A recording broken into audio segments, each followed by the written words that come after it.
السلام عليكم ورحمة الله وبركاته. سعادة قيمة بدن وملك سنة قد عونا كسور هذا سومالي تكنولوجي. waxaan ku jirnaa barnaamijkeeni computer TV tricks and hacks waan ku baranay computer hardware iyo computerka qaybihiisa kala duwan. Muuqaalkan kii ka horeeyay waxaan ku soo aragnay haddii computerka harddiska laga saaro lana shido mashid maya oo madaarmaya mise mashid mayo oo madaarmayo. Waan soo baranay, waan soo practice gareynay, waan soo ogaanay ciladaha iyo waxyaalaha markaa inuu tusayo iyo waxyaalaha markaas aan ka baranay. Okay, muuqaalkan waxaan ku tusayaa haddii computerka aan ka saaro RAM-ka markaas aan shido mashid maya mise wuxuu siinaya black screen mise wuxuu siinaya blue screen.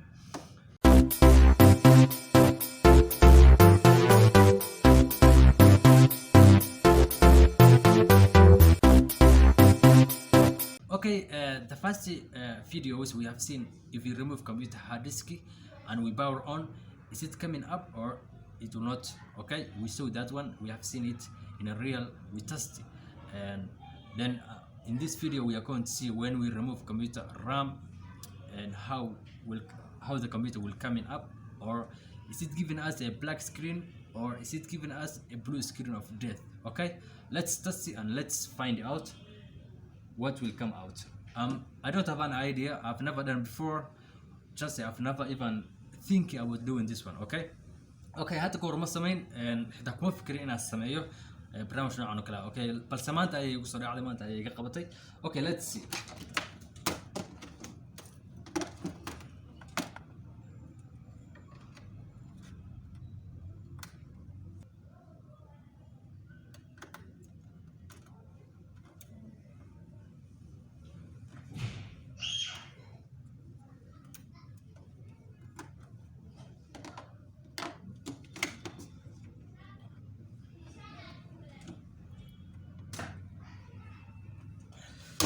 Okay, computer kan waxa ku jira hal RAM ayaa ku jira 2GB wayaan RAM ku jira kaliya.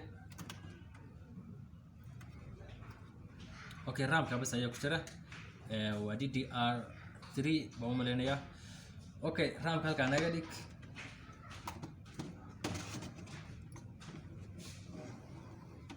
Computer isku keen xarig gali shit power on. Okay, Bismillahirrahmanirrahim. I don't want my computer to get problem.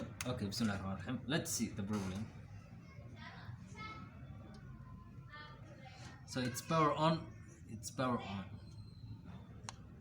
It's power on. Nothing. No display at all. No sounding. No peeping. No any message here. No any blue screen of death. No any nothing. No message. Okay, just the computer is on. Power on. You have seen. So computer ku wuu daarmay uu shidan yahay laakiin waxba lagu matsayo anything. Okay, inkastoo hard disk uu ku jiro oo operating system-ka hard disk ay fadhido, hadana I don't know marka processor-ku ama CPU gu soo load gareeyo hard disk-ga memory-ga ayay timaadaa. Okay, memory-ga markii la keeno ayaa shaashada loo soo fasaxaa, marka shaashada la tuso. Okay, computer-ka haduu bilaa RAM yahay, no display, waxba kuma tusayo anything. Okay, computer-ka haduu RAM ka maqan yahay waxba kuma tusayo, waa aragtaa. Okay, the computer is on, it's functioning, it's not giving you any error, it's not giving you any sound, it's not giving you any message where you can configure what's problem. It's just it's on and it's keep quiet, it's on like that. So haddii computerka uu noocan oo kale yahay waxaad ogaanaysaa cilad inay tahay RAM. Okay, haddii computerka RAM ka maqan yahay tawaka ma shid mayo ma daarmayo. Okay, marka okay, let me put the RAM back and we shall see how computer comes up.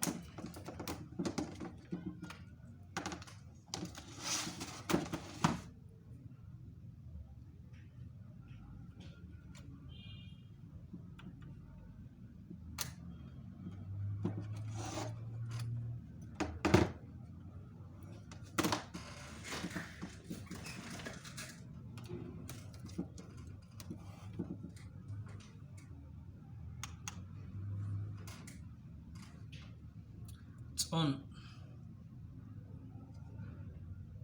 You have seen. You count 5 seconds. 1, 2, 3, 4, 5. Hadduu shaashada waxba ka tusin computerka RAM-kiisu waa dead ama RAM kuma jiro. Okay, 5 seconds ayaa u tirinaysaa. 1, 2, 3, 4, 5. hadduu halkan wax ka tusi waayo computer RAM waa dead or computer RAM kuma jiro. Okay, so it's function very well, it's coming up. So muuqaalka waxaan ku baranay computerka RAM la'aantiis powerka uu qaadanaya laakiin shaashada waxba kama soo baxayaan laguma tusayo. Okay, marka RAM wuxuu ka caawinayaa computerka in wax kasto markaas soo muuqanaya ay RAM ka imaadaan marka kadib ayaa shaashada loo fasaxaya. Okay, we have seen these videos that if there's no RAM the computer will show you nothing. So everything from hard disk before they display or before they come on the screen, they just come on RAM, then they process them and then they come on the screen. Okay, marka muuqaalka xigta ku kulmi doono waxaan ka tagayaa siyaasi nabadgelyo. Fadlan subscribe to Somali Technology wixii tala tusaale ah waxaan ugu reebaa qaybta commentiga below the video. Okay, hadaa muuqaalada ka heshay nala wadaag asxaabtaada. Haddii aad haysid waxyaalo kale oo markaas aad jeceshahay inaan ka hadalno fadlan nala wadaag qaybta commentiga. waxaan diyaar u nahay inaan ka soo hadalno wax kasta oo ku saabsan computerka sidoo kale smartphone tutorial waan bilaabi doonaa dhawaan iyo waxyaalo badan. Okay.